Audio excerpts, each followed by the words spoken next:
Hola a todos, bienvenidos al canal. Esta vez vamos a repasar la respuesta del sistema inmune. Como siempre te digo, si te gusta este tipo de contenidos, házmelo saber en comentarios y déjame un me gusta. Comenzamos. Bueno, el que se desarrolle una enfermedad o una infección depende de la capacidad defensiva del huésped y de la virulencia del microorganismo. La primera línea de defensa o mecanismo de barrera con la que contamos son la piel y las mucosas. Por ejemplo, en la piel influye la descamación del estrato córneo. El estrato córneo es la capa más superficial de la piel, son células muertas y se renueva cada 3, 4, 5 días. Y cuando se produce esta descamación del estrato córneo, también se van eliminando de forma constante las bacterias de la piel.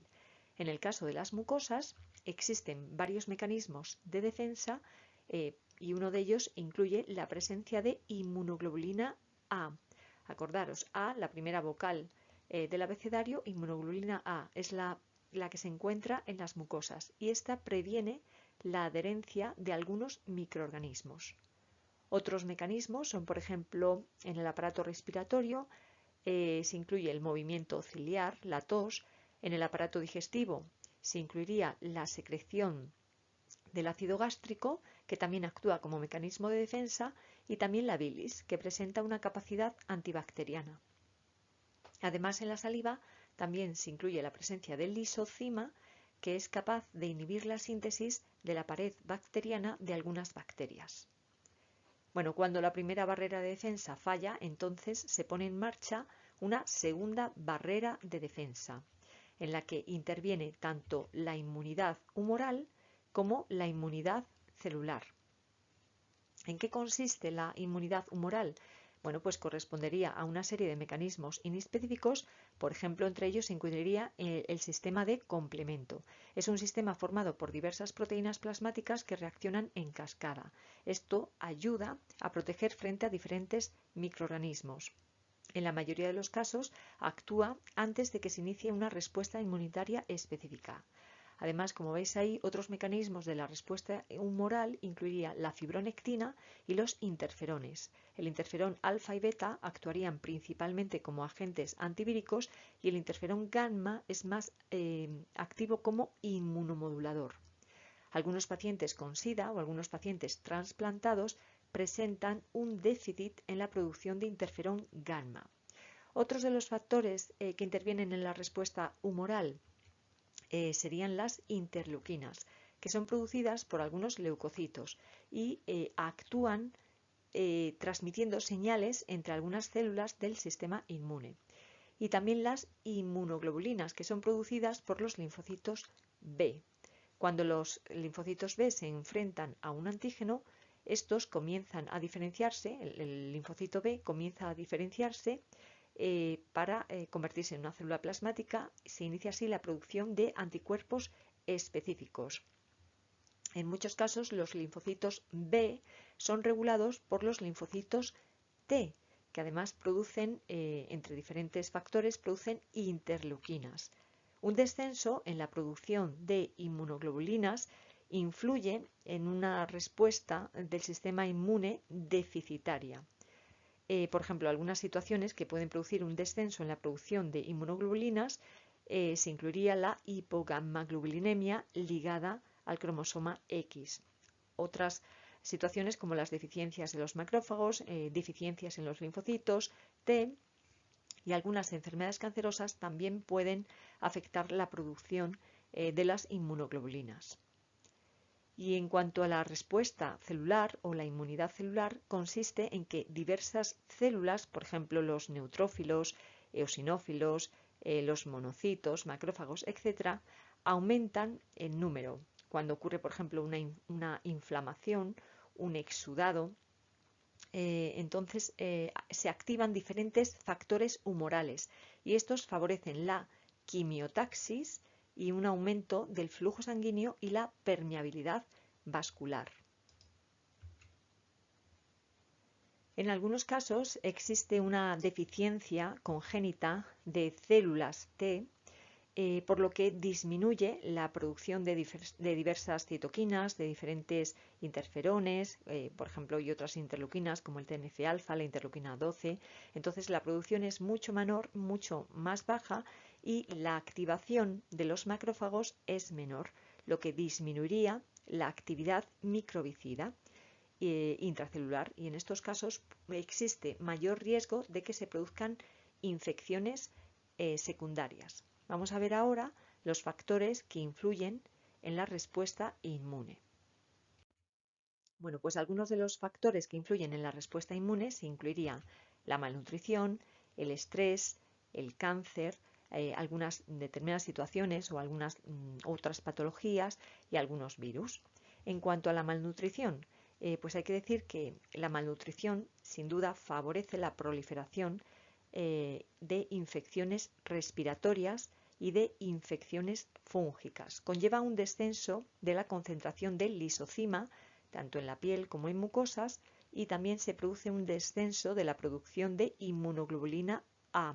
Recordemos que la inmunoglobulina A era la que se encontraba también en las mucosas, y esta lo que hacía era impedir la adhesión de algunas bacterias a estas. Bueno, pues en estos casos la malnutrición también conlleva, como digo, un descenso en la secreción de inmunoglobulina A, también afecta al sistema del complemento y también a la actividad de las células fagocíticas, también se ve afectada. Bueno, esto es especialmente relevante en situaciones, pues por ejemplo en los recién nacidos, ya que tienen un sistema inmune inmaduro, no está del todo desarrollado, y también la respuesta inmune se encuentra alterada en los ancianos. Bueno, en cuanto al estrés, pues también se ha visto que afecta a la respuesta inmunitaria y que la actividad de algunos linfocitos se vería alterada. ¿Y qué ocurre en el paciente oncológico? Bueno, pues en muchos de los pacientes con cáncer estos tienen mayor riesgo de presentar infección debido en parte a que tienen una neutropenia, es decir, un descenso en el número normal de leucocitos, por ejemplo, pues causada por los tratamientos quimioterápicos derivados de la enfermedad en sí, y también estos pacientes, muchos tienen un catéter intravenoso, y esto puede aumentar el riesgo de desarrollar una infección.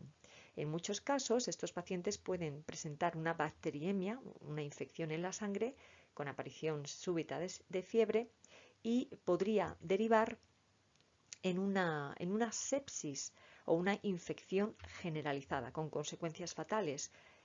Además, los pacientes con cáncer también pueden presentar infecciones cutáneas tipo celulitis, que la celulitis es una inflamación de la piel caracterizada por dolor, eritema, y algunos de los microorganismos responsables se encuentran el Staphylococcus aureus, el Streptococcus piógenes y la Escherichia coli, entre otros.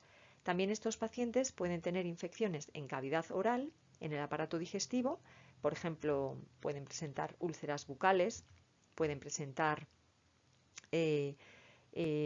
también riesgo de desarrollar meningitis, que estaría causada por listeria o Cryptococcus, entre otros, sobre todo si el paciente está muy inmunodeprimido.